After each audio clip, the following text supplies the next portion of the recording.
Hi guys, this is Vineet Pandey and today I am going to talk about very important and the most confusing topic. Yes, when I'm talking about romanticism, I have seen many students who still don't know that what exactly can be taken as the difference between these writers. You know what? When you prepare for a competitive exam, you have to remember the birth dates, the works, the timings, publications and everything related to that. But when you go for an interview for assistant professor, for PhD, they trouble you with some basic question. They will simply say, discuss the ideological difference between Wordsworth and Coleridge. So if you have actually studied those things in depth, you have gone through the poetries, you have analytical skill, you can sum up those ideas, you will be able to answer that. Most of the students preparing for competitive exam, especially if they are not having a proper guidance, they make a mistake. They simply read Wordsworth that okay, Wordsworth is 1770 born, 1850 died, then became poet laureate 1843. These are his prelude publication, then these are lyrical ballads publication. No, if you prepare like that, you won't be able to qualify NET because NET exam is not based on surface level questions. NET exam also goes for questions like assertion and reason, where they actually check their analytical skill, your comprehensive skills, and they find it out whether you have actually studied it or not. Now take 10 seconds and think about it, that do you actually know the difference between these writers? They are all romantic writers. If you don't know that, अगर आपको ये difference नहीं पता है, इस moment check your watch, अपनी घड़ी देखिए. If you don't know the difference, check your watch now, because after 2 minutes you will be knowing things. So before you know the things and after you know the things, and for that thing subscribe, because we teachers, all we need is your love, support, your faith and your appreciation. So let's talk about Wordsworth. First thing, Wordsworth is called father of romanticism, has written lyrical ballads with collaboration of Coleridge, was actually a devotee of nature and was not a critic at all. Yes, my friends, if you are preparing for NET JRF, you must be saying that, sir, Wordsworth is the part of criticism, he is the member of literary criticism, but then why are you saying that he is not a critic at all? See, the professional critics have written their books on criticism. Wordsworth didn't do that. Wordsworth, when he published lyrical ballads, he got severely criticized by neoclassical magazines of that time. They attacked the poetry. Lyrical ballads, it got severely criticized, severely attacked, and Wordsworth came in the support. He defended it and he wrote preface in 1800, 1802, 1805, 1807, 1815. And do you know, NET exam has a question. There was a proper definition of poetry, and the question was that this proper definition of poetry by Wordsworth comes in which preface? 1802, 1805, 1815, 1817. Write down in your comments. I'll also see if you remember this thing or not. Now, Wordsworth, he took nature as a father, as a god, as a teacher. For Wordsworth, nature was always a teacher, a father, a god who has molded the character.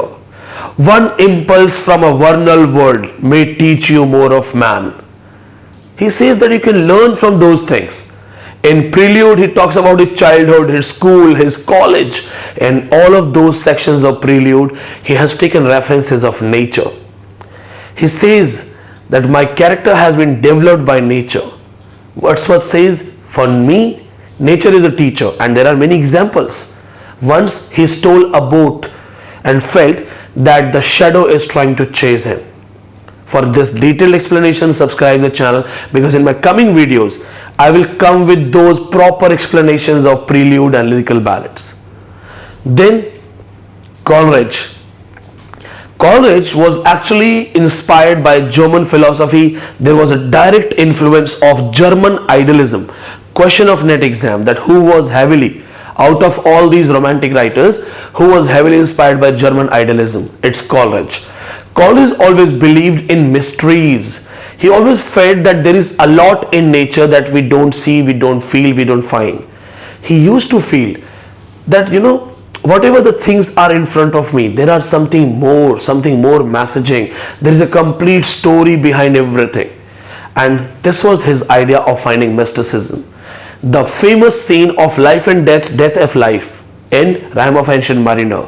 The famous depiction of nature in a very gothic way in Christabel. And famous dream reverie, the fragmentation that he wrote under the influence of drugs, influence of opium. Kubla Khan. That tells us what kind of man Coleridge was. Southey, a poet laureate before Wordsworth.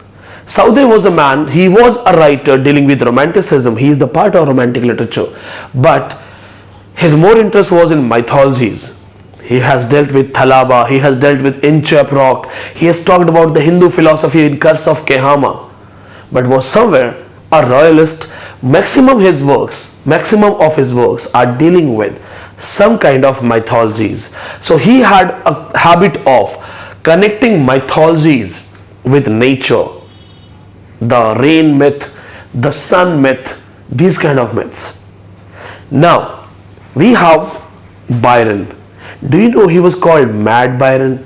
Yes, it is also said that Byron was the most handsome man of his time, and once the queen wanted to meet him, he asked the queen to take an appointment. Byron was favorite among ladies, was also accused of having illicit relationship with many women, and had a bad reputation. A great writer, but bad reputation.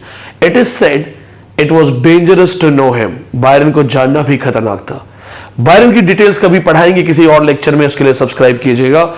Now see, Byron also had a habit of connecting nature to power. For Byron, nature is mighty, dreadful, strong. One of his most beautiful references that comes from is Childe Harold Pilgrimage. There is a pleasure in pathless wood. He praises ocean. He says, "Where are your ships?" Man thinks he has 10,000 ships fleeting in the ocean. But when one ship sinks, it's like a drop of water. He says, man thinks he has commanded the ocean. But no, he runs to his God with just one shower, one wave. And here, Byron talks about the mightiness of the sea.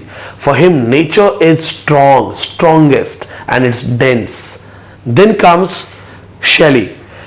Shelley was the most revolutionary person. He was very active and he was a kind of activist of romanticism. Do you know, one of his girlfriends, Harriet Westbrook, she committed suicide in a very early age because Shelley left her, as Shelley believed that she does not meet his intellectual standard.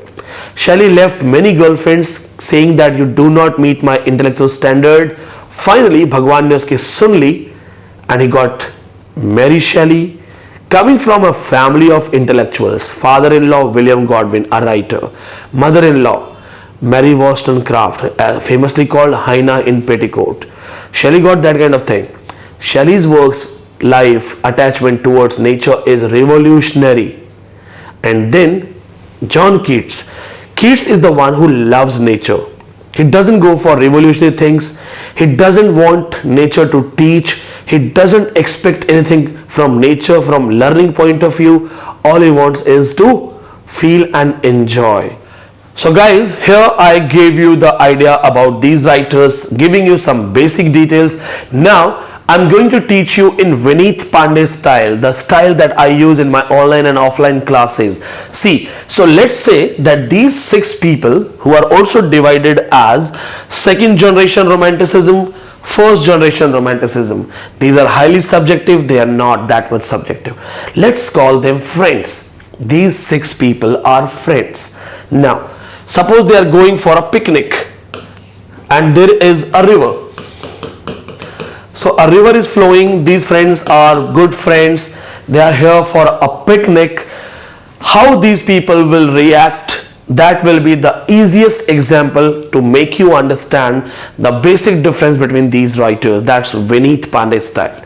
6 friends going to have fun in a river. Wordsworth will look at the river and say that river, the flowing water teaches us. The flowing water tells us that never stop, keep going. The water has rolling stones. Rolling stones never get mosses. So Wordsworth will talk learning. Coleridge will find mysteries. He'll be like, why only 5 golden fish? Why 2 fishes are swimming against the water? What is the story of that rock which looks different from others? Coleridge will mystify the things. He will also feel that why the water is so cold. Then comes Southey. Southey will connect mythologies. He will be talking about the river of Thames, river of Ganga, their origins, their references. He will try to connect mythological details with the river. Then Byron and Shelley both will talk about the power of water, that the same river under the flood can cause damage. The same river during the flood refertiles the land becomes fertile. So technically Byron and Southey will talk about the power of water, mightiness of water, that the water can create and water can destroy. And then Keats will jump into the river and will swim. He will take dips, he will take swimmings. Why? You must be thinking why? Because Keats is the one who doesn't expect or connect anything from nature. He is the true romantic poet. He says nature is to be felt and understood, not to be expected, not to take meanings. I ask you a question. You are with your loved one, sitting at a very beautiful island, a beach, cold breeze is coming, it's a coastal area. Do you want to take message from sea, ocean, that okay oceans? Do you want to talk to your girlfriend saying that yes, see, the waves are giving us message that let's keep walking?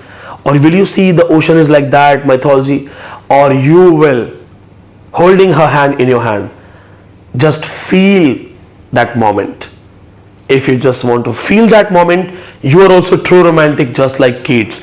So standing at the bank of river where these people will give philosophy, Keats is the most sensuous poet and true romantic poet.